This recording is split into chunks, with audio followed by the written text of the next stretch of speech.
Vous écoutez votre web radio Miroir de Guinée. Miroir de Guinée, 24 heures sur 24. Kakoumba Diallo.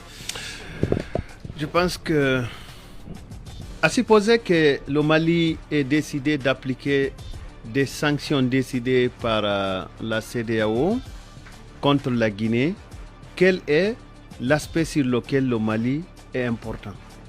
Simplement l'espace aérien, pas plus. C'est-à-dire que si le Mali était d'accord qu'on applique des sanctions contre la Guinée, c'est simplement du côté de l'espace aérien que le Mali peut appliquer et qui peut faire mal à la Guinée, pas plus. Parce que le Mali est plus tributaire de la Guinée qu'inversement. Oui, tout à fait. Oui, et aussi parce que certains vols sont obligés de transiter par l'espace aérien malien. C'est tout. C'est tout. Pour le reste, ça ressemble un peu à un gamin qui dit à sa mère, écoute, je ne suis pas content parce qu'il n'a pas plu dans le désert. C'est tout. Non. Oui, c'est tout.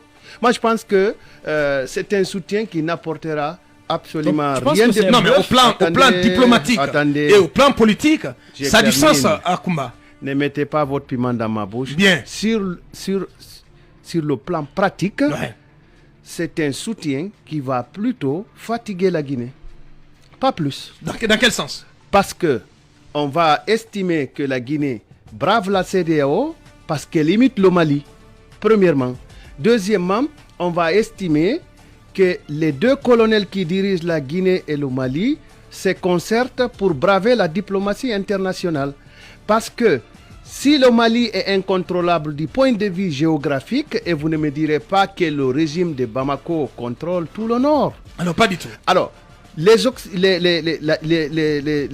pays, les grandes puissances qui voudraient aussi voir la Guinée dans la même difficulté pourraient créer une pareille situation en Guinée. Ce n'est pas à exclure. Sékou Touré a souffert de la France. L'économie sous Sékou Touré a été complètement déstabilisée par les grandes puissances qui le contestaient.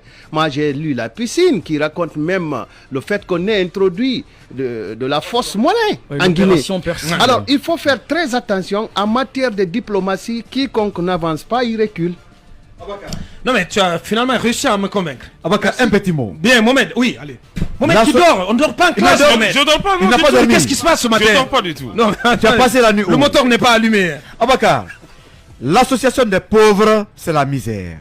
Oh là Tu es là. pauvre, je suis pauvre. Tu es endetté, je suis endetté. On se retrouve au commissariat. On y reste tous parce que tu n'as rien pour me défendre.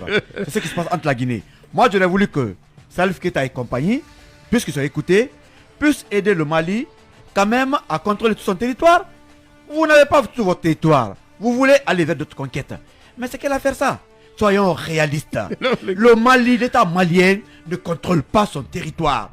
Mais pourquoi ce rêve tant en Guinée que tant au Mali? Salif Keita est puissant. Qu'est-ce qu'il a fait pour réconcilier le Mali? Qu'est-ce qu'il a fait pour peut-être raccorder le nord au sud du Mali? C'est de l'utopie, sortons de ça. Ceux qui parlent aujourd'hui au nom du peuple malien et guinéen ne sont pas légitimes. Pas du tout. Donc vous ne pouvez pas vous exprimer au nom du peuple si vous n'êtes pas issu, en tout cas, des élections. Des petites réunions ne peuvent pas nous donner grand-chose. Organiser les élections, laisser